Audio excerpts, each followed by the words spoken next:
Okay, so some other students may join also. Then we will start, or then we will continue the lecture.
Okay, 6 students have joined. Actually, 5 have joined.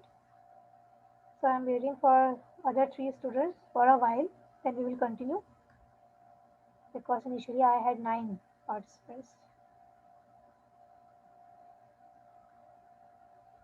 Is that okay for you? Yes, miss.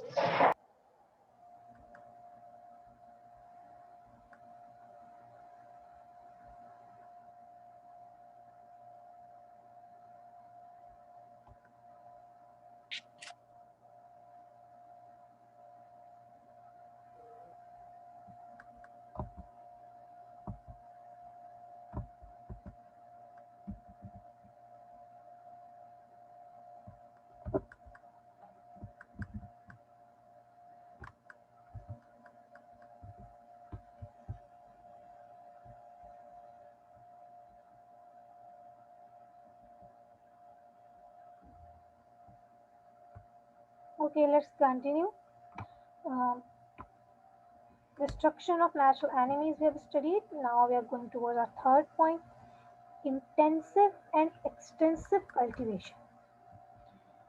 Excuse me. Monoculture यानी intensively आप cultivate कर रहे हैं एक ही crop को, तो it leads to the multiplication of pest. ये मैंने आपको इनिशियली बताया था जब हमने अपना इंट्रोडक्टरी लेक्चर लिया था Yes, miss. कि अगर आप एक ही चीज़ को कल्टीवेट करते चले जाएंगे तो obviously there is no barrier. ठीक है, तो इस चीज़ से बचना चाहिए. एक ही चीज़ को ना लगाते जाएं और एक्सटेंसिवली भी कल्टीवेट ना करें कि आपने एक ही चीज़ को बहुत लार्ज एरिया पे लगा दिया है. ठीक है, एक तो आप एक ही चीज़ कल्टीवेट कर रहे हैं ऊपर से लार्ज एरिया पे कल्टीवेट कर रहे हैं for a longer period of time, then obviously it is providing a great conditions for a certain insect. ठीक है, अगर उसका डिजायर्ड है जिसका अगर उसका वो डिजायर्ड होस्ट है तो बहुत ही उसके तो मज़े आ गए कहने चाहिए. Okay, no competition for food multiplication increases. No competition मतलब उसको फूड के लिए कोई कॉम्पिटिशन ही नहीं बचता है इंसेक्ट को, मैंने कोई मुकाबला नहीं करना पड़ता किसी और इंसेक्ट से, क्योंकि कोई और अगर क्रॉप प्रेजेंट हो सराउंडिंग में तो कोई और इंसेक्ट भी आएगा.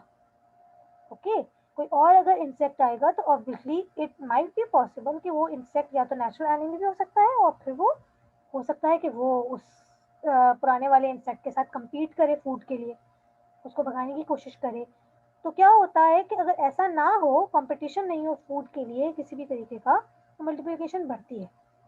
जैसे कि स्टेम बोरर्स जो हैं, जो इंसेक्ट हैं, उनके जो राइस और शुगर केन क्रॉप के अंदर ये बहुत देखा जाता है. ये बहुत लार्जेस्ट एरिया के ऊपर इनकी क्रॉप्स में की जाती है, तो फिर उनमें ये चीज़ बहुत ऑब्जर्व की जाती है. फिर introduction of new varieties and crops. Varieties with favorable physiological and morphological factors cause multiplication of insects. होता ये है कि समटाइम्स हम किसी एक चीज़ से बचाने के लिए हम कोई रेजिस्टेंट वैरायटी बना देते हैं. ठीक है, लेकिन समटाइम वो रेजिस्टेंट वैरायटी इतनी ज़्यादा फेवरेबल नहीं होती किसी और चीज़ के लिए. ओके, तो इसकी वजह से भी जो है वो कोई एक पर्टिकुलर इंसेक्ट की जो तादाद है वो बढ़ने लगती है क्योंकि उसका वो फेवरेबल होस्ट हो जाता है. ठीक है, या फिर ये होता है कि हम नेचुरली तो नहीं कहना चाहिए, या डेलिबरेटली और मिस्टेकनली कोई हम ससेप्टेबल वैरायटी लगा रहे हैं क्योंकि फार्मर्स को समटाइम इन्फॉर्मेशन नहीं होती, या मार्केट में अवेलेबिलिटी नहीं है, या किसी फेक जराए से आपने सीड हासिल किया है. ठीक है, तो आपकी सीड सोर्स बहुत अच्छी होनी चाहिए। अगर आप कोई और वैरायटी लगा देते हैं तो फिर हो सकता है कि वो ससेप्टेबल वैरायटी हो किसी पर्टिकुलर इंसेक्ट के लिए। जैसे कि succulent dwarf rice varieties favour leaf folders, Cambodia cotton favour stem weevil, spotted ball worms. You will be get used to all these names while we study them continuously। ठीक है, अभी course में इनके नाम आते ही रहेंगे, तो आहिस्ता आहिस्ता आपको इन चीज़ों की बिल्कुल आदत हो जाएगी और you will be fluent in that. अभी बहुत चीज़ें आपको माइट पॉसिबल कुछ चीज़ें आपको डिफिकल्ट लग रही हो, अदर देन दैट ये कोर्स काफ़ी इंटरेस्टिंग है।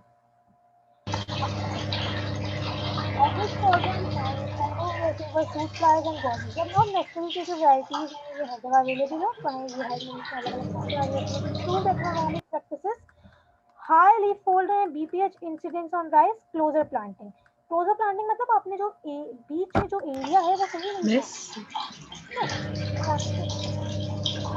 एक्सक्यूज मी, होता है, या आपको डायरेक्ट किया जाता है कि भाई कम से कम 1 मीटर का डिफरेंस दें या आधे मीटर का डिफरेंस दें प्लांट के बीच में, लेकिन आपने बहुत क्लोज प्लांटिंग कर दी है तो ऑब्वियसली जो है वो फिर इंसिडेंस जो है वो बढ़ जाएगा इन्फेक्शन का, क्योंकि बड़ी आसानी से जो पेस्ट है वो ट्रेवल करेगा एक से दूसरे प्लांट और दूसरे से तीसरे प्लांट पे।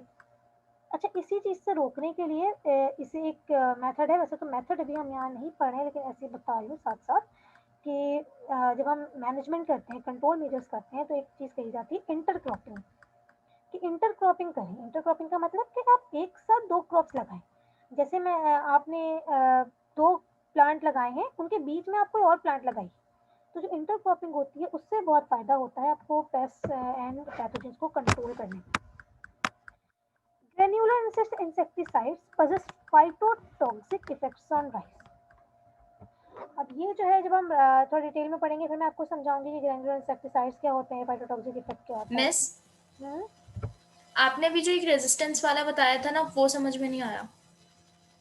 देखिए रेजिस्टेंट वैरायटीज बनाई जाती हैं जेनेटिकली मॉडिफाइड क्रॉप जिन्हें हम कहते हैं, जीएमओ जिन्हें हम कहते हैं, या हाँ यही कहते हैं, और जेनेटिकली इंजीनियर की जाती हैं क्रॉप्स ताकि किसी भी पैथोजन से बचा जा सके।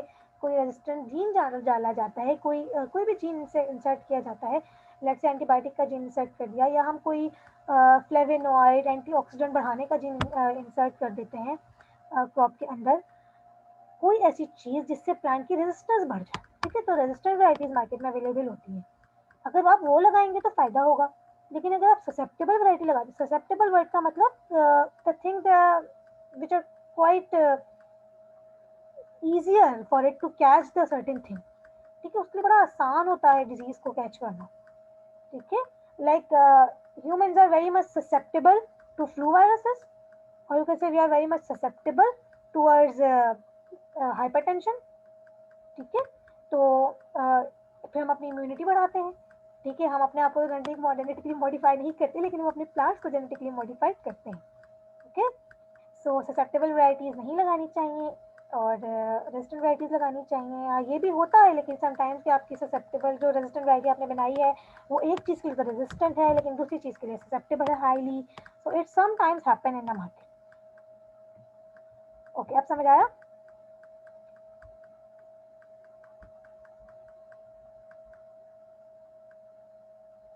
ओके, अब समझ आया? मिस जी मिस, आ गया। मिस मुझे सब सस्टेप्टेबल जो आपने समझाया मिस वो वर्ड समझ नहीं आया, क्या मिस आप रिपीट कर देंगे एक बार? ससेप्टेबल, ठीक है, SUSCEPTIBLE, susceptible। Okay, miss meaning बता दें, मिस थोड़ा सा मीनिंग समझ नहीं आया मुझे। ससेप्टेबल के मतलब है, देखिए जी, किसी भी चीज से आसानी से इन्फ्लुएंस हो जाना। ठीक है, वो चीज उस चीज को हम कहते हैं ससेप्टेबल।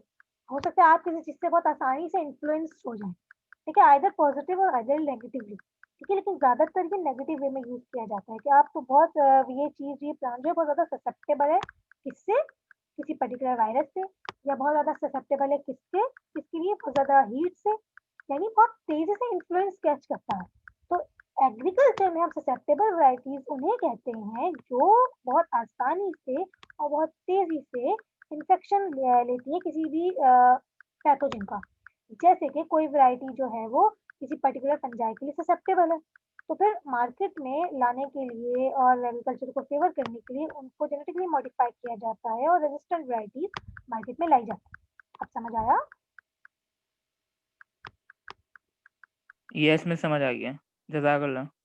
You're welcome. Okay जी।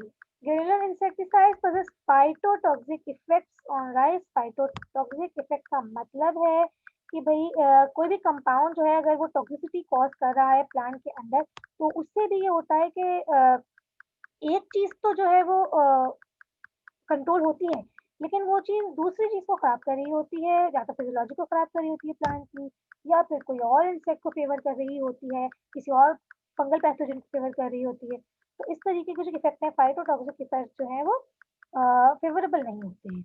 लेकिन हम क्योंकि एग्रीकल्चर प्रैक्टिसेस में हमें इंसेक्टिसाइड पेस्टिसाइड का यूज करना पड़ता है, तो इस तरीके के इफेक्ट्स भी देखे गए।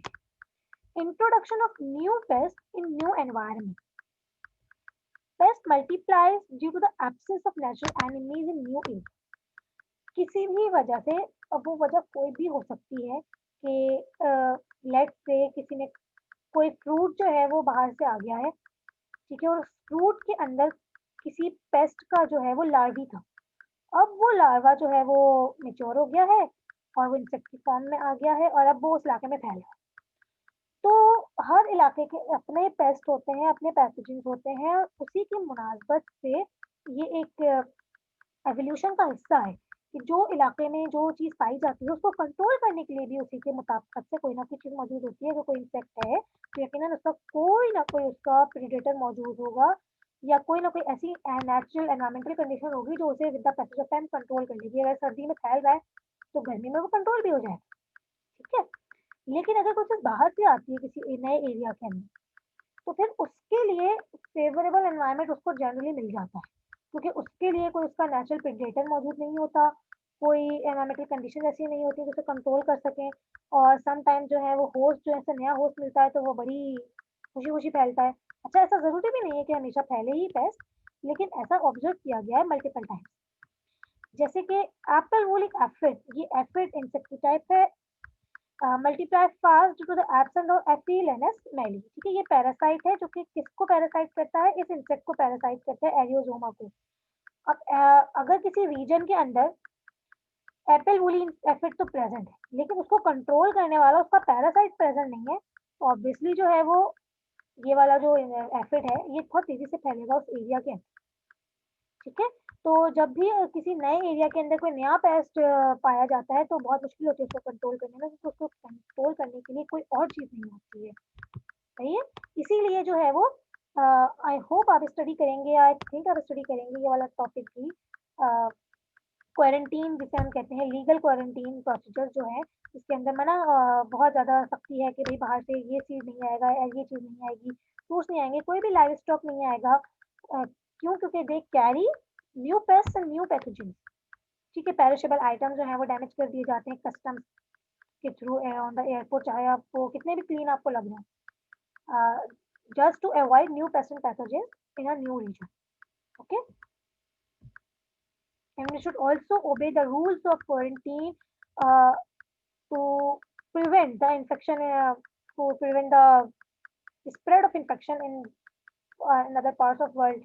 We just think, okay, fine, we are just carrying an apple. What harm it can cause? We can hide it in our pocket or anything, but it should be avoided.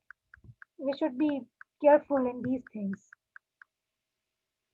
Now, accidental introduction of paste from foreign countries. अब accidental एक तो होता है deliberate और एक होता है accidental, किसी एयर के थ्रू आ गए हैं या सी पोर्ट्स के थ्रू आ गए हैं, कितनी भी क्लीन कर लें बस, but some kind pest and pathogens don't eradicate, हम कितना भी ट्राई कर लें आ ही जाते हैं sometime.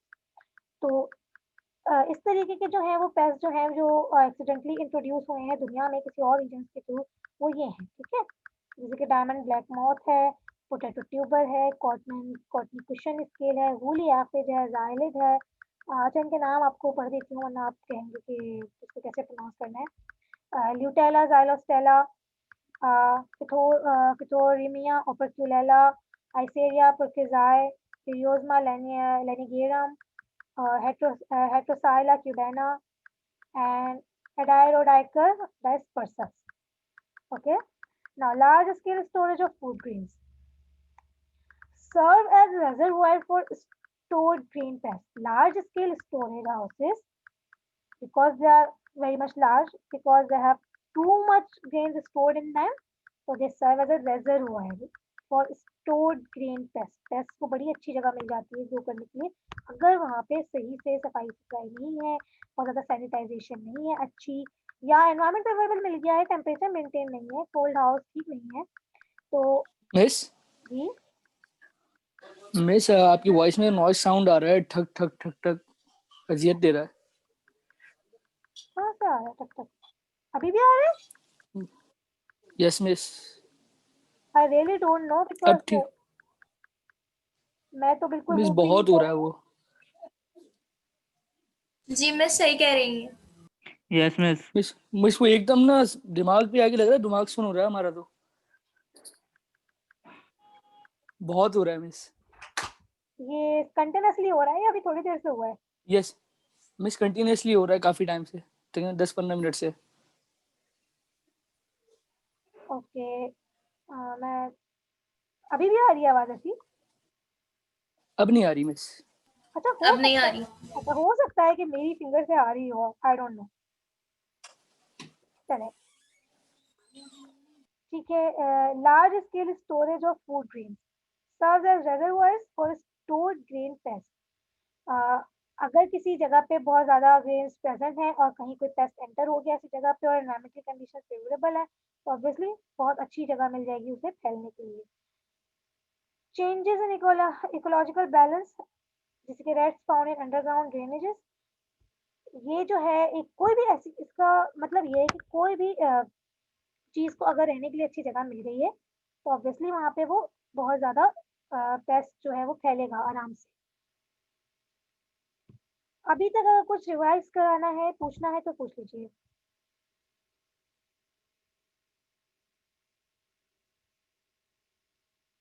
Anything that you need to ask? No miss. No miss. तो नहीं। Okay, I want to apply from everyone. No miss.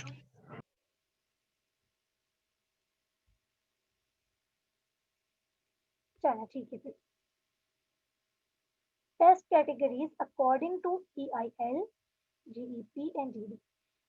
ये जो पेस्ट की कैटेगरीज हैं, ये हमने कैटेगराइज किया है पेस्ट को। हर पेस्ट जो है वो एक जैसा तो नहीं होगा, है ना?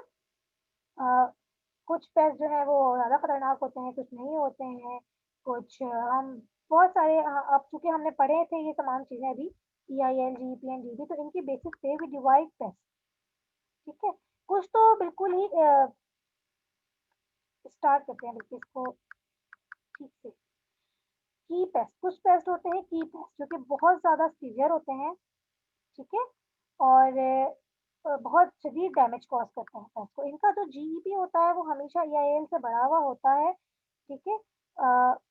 ये हमेशा इनकी इंजीरियस पॉपुलेशन जो है वो ज़्यादा ही होती है, और ये आर परसिस्टेंट पेस्ट हमेशा रहते हैं ये। इनकी जो पॉपुलेशन है वो हम जो है वो कभी कभी कम कर सकते हैं स्प्रे के थ्रू, या किसी भी इंसेक्टिसाइड या पेस्टिसाइड के थ्रू।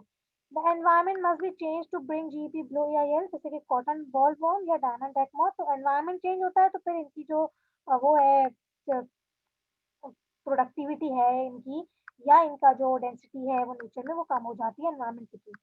फिर मेजर पेस्ट, इनकी जीईपी जो है वो lies very close to EIL और कोइंसाइड्स विद EIL, ठीक है, एक जैसी होती है, बहुत ज़्यादा साथ साथ ही रहती हैं दोनों, इसीलिए इन्फेक्शन ये भी ज़्यादा कॉज करते हैं। इकोनॉमिक डैमेज इनका प्रिवेंट किया जा सकता है अगर हम टाइमली इन्हें मेजर कर लें, ठीक है, और टाइमली स्पेस कर लें, टाइमली मैनेज कर लें और इनके वेक्टर्स को कंट्रोल कर लें। ये बात मैं आपको आगे बताती हूँ कि वेक्टर्स को कंट्रोल करने वाली बात क्या है, कंट्रोल मेजर्स में आप ये बात अच्छे से करेंगे।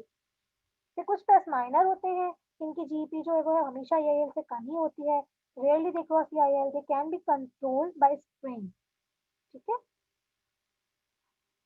और फिर sporadic pest, sometimes it crosses EIL and cause severe losses in some places.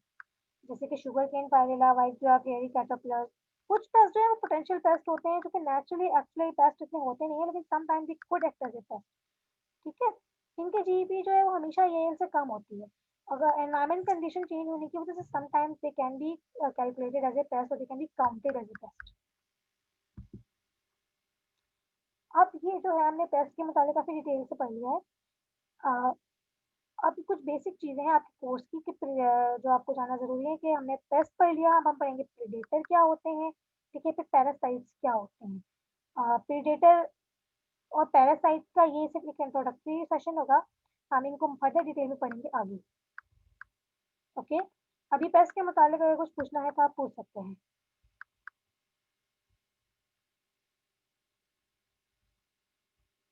अभी जो भी बातें बताई हैं I hope you are clear. और नोट करने की फिक्र नहीं कीजिएगा, आपको इनके नोट्स मिल जाएंगे, आपको ये मिल जाएगी। ठीक है, पीपीटी।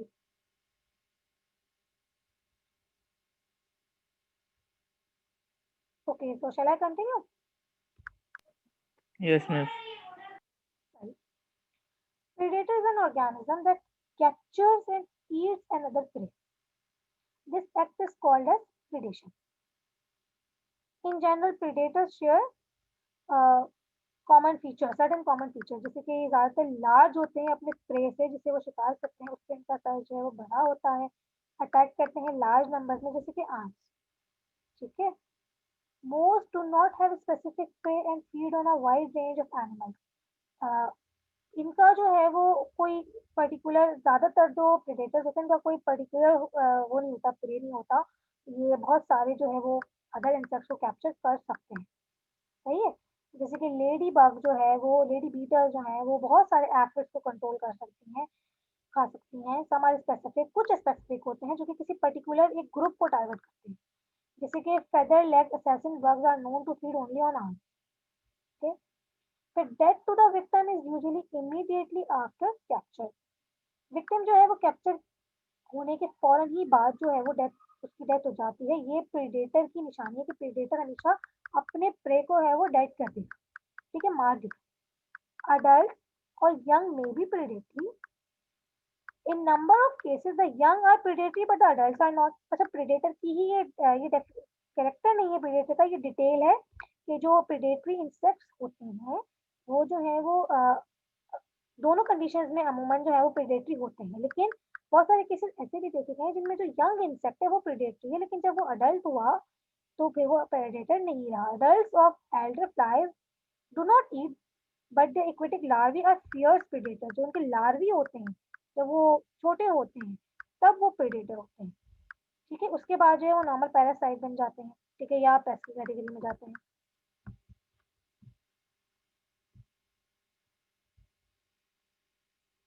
इनके की कुछ नाम है। ठीक है, dragon flies, damsel flies, praying mantis, certain bugs that belongs to hemipterans order are very effective predators, जैसे कि ambush bugs, damsel bugs, leaf-footed bugs, stink bugs, assassin bugs, water spiders, snake flies, lace wings, ant lions, many beetles, then different types of beetles, जैसे कि ladybugs, fireflies, ground bugs, tiger bugs, roof beetles, flies, कुछ species flies की सारी नहीं, ants, invertebrate predators जैसे कि spiders, centipedes, scorpions, daddy long legs and predatory mites. ये जो है वो जनरल प्रेडेटर्स हैं और ये इनकी इमेजेस हैं। ठीक है, जैसे कि ये जो है वो सैसन बग है, ये लीफी है, और ये क्लियर विंग है, ये हैंगिंग है, और ये वाटर स्ट्राइडर है। तो देयर आर मेनी मोर। ठीक है, you can Google Miss, vertebrate predators feed on. Invertebrate predators actually usually feed on other invertebrates. ठीक है, लेकिन ये कुछ इन्वर्टिब्रेट जो प्रेडेटर्स हैं वो फिशेस के ऊपर, small they should be tiny in size, fish, frog, small mammals and birds के ऊपर भी प्रेडेट करते हैं। In case of the certain large spiders and centipedes. अच्छा, generally predators kill to feed themselves, but in some cases they hunt for their offspring. Wasps and ants primarily feed on plant liquids. Wasps जो है जो कि I hope you understand जो बहुत बड़ी मक्खियाँ होती हैं, शहद की मक्खियाँ होती हैं बड़ी, जिन्हें हम उर्दू में आई थिंक भड़ कहते हैं वो। और जो एंट्स होती हैं वो ज़्यादातर प्लांट के लिक्विड्स के ऊपर फीड करती हैं जब वो अडल्ट होती हैं।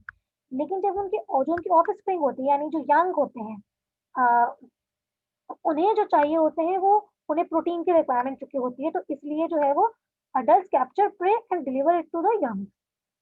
उन्हें अब वो अपने बच्चों को जो है वो कैप्चर करके ये फीड पहुँचाते हैं, ठीक है?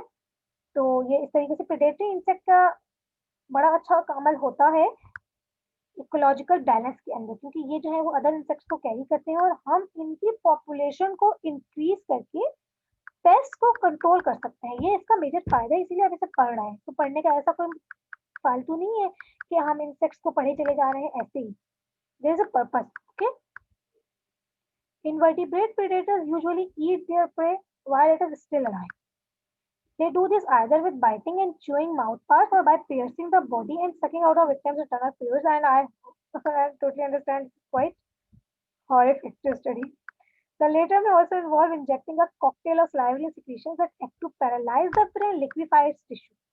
So there could be multiple methods कि आपने कि पहले जो है वो पक करके उसे किल कर दिया, या फिर ये होता है कि डायरेक्टली उसे ईट करना शुरू कर दिया, या फिर इंजेक्ट किया कोई भी सलाइवा अपना जो कि एंजाइम से फिल्ड होता है, टॉक्सिन से फिल्ड होता है, ताकि जो है वो टिश्यूज जो है वो सॉफ्ट होकर शेड ऑफ हो जाए, या फिर विक्टिम जो है वो पैरालाइज हो जाए। How invertebrates capture their prey? Invertebrate predators are either passive or active. They could be passive predators, जैसे कि देखते हैं पैसिव का मतलब कोई भी चीज़ जो बहुत ज़्यादा एक्टिव नहीं हो उसे हम पैसिव के में ले लेते हैं कि एक्टिवली वर्क नहीं कर रही है, ठीक है? तो passive predators tend to sit and wait for prey to come close, जैसे कि mantis wait poised, बहुत तमीज से बैठ के बहुत लंबे टाइम तक जो है वो वेट कर सकते हैं अपनी प्रे के लिए कि वो आए तो फिर हम उसे कैप्चर करें with the grasp of their powerful four legs, ठीक है? जो आगे की लेग्स होती हैं उसे जंप करके बहुत तेजी से उसे वो कैप्चर कर लेता है। Active predators are those that search और हंट फॉर देयर प्रे, जैसे कि dragon flies and robber flies use speed to capture, ठीक है? बहुत तेजी से उड़ते हैं और कैप्चर कर लेती हैं अदर इंसेक्ट को। कुछ स्पाइडर्स जो है वो कास्टिंग नेट्स करती हैं, यानी अपना वेब बनाती हैं, ठीक है? That are thrown over prey as they fly past, मतलब वो बकायदा नेट बना के उसे थ्रो करती हैं क्या पकड़ने के लिए अपने प्रे को। Some active predators specialize in capturing and eating other predators. जैसे कि फ्रिंज जंपिंग स्पाइडर जो है वो दूसरे स्पाइडर्स को ईट करने में बड़ी काबिल होती है। It will vibrate the web, इसका एक बड़ा अनोखा सा तरीका होता है कि ये वाइब्रेट करती है वेब को, अपने किसके वेब को? प्रे के वेब को, ठीक है? ऑब्वियसली स्पाइडर्स वेब बनाती हैं, तो एक स्पाइडर दूसरे स्पाइडर के वेब को जो है वो वाइब्रेट करेगी, तो उससे स्पाइडर को ये लगता है कि might be there is a capture in my web, कि मुझे खाना मिल गया है, ठीक है? इमिटेट करती हैं कि अच्छा जी विक्टिम आ गया है, फंस गया है। तो द वेब बिल्डिंग स्पाइडर जो कि एक्चुअली प्रे होने वाला है, वो आता है to investigate what they believe is food to find that they themselves are served as a menu, तो वो खुद ही मेन्यू बन जाते हैं एक्चुअली, ठीक है? तो ये बड़े एक अनोखे तरीके हैं।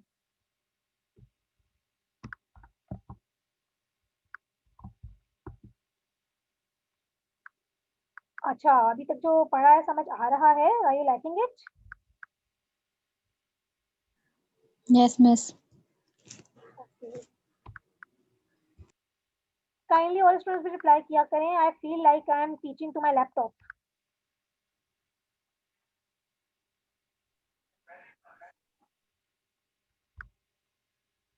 Students, other students, are you even listening? Yes, miss.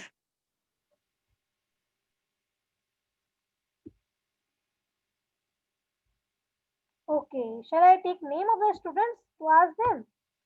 Amna, Ariba, Hafsa, Humayun, Maliha, Maria, Huzaifa, Musa. Yes, miss. Yes, miss. Okay, तो आपसे एसएमएस करवाने के लिए मुझे सबके नाम लेना पड़ेंगे।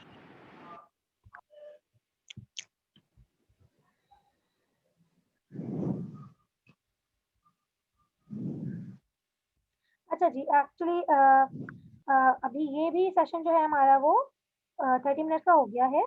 So I need to ask you one thing, that whether I should continue this lecture and this plant protection he continue करें हम यही course, या in the next session हम plant pathology पर shift करें. मिस पैथोलॉजी पढ़ा रहे हैं अभी. ठीक है, सही है. मिस आ रहा है समझ. ओके, थैंक यू आपने टाइम किया. हमारा आज का प्लांट प्रोटेक्शन का जो पॉइंट है वहाँ पे एंड होता है 2 सेशंस में. Now the third session I will take will be of plant pathology. Okay, so join me in the next session. I am ending this session. Okay, miss. Okay miss.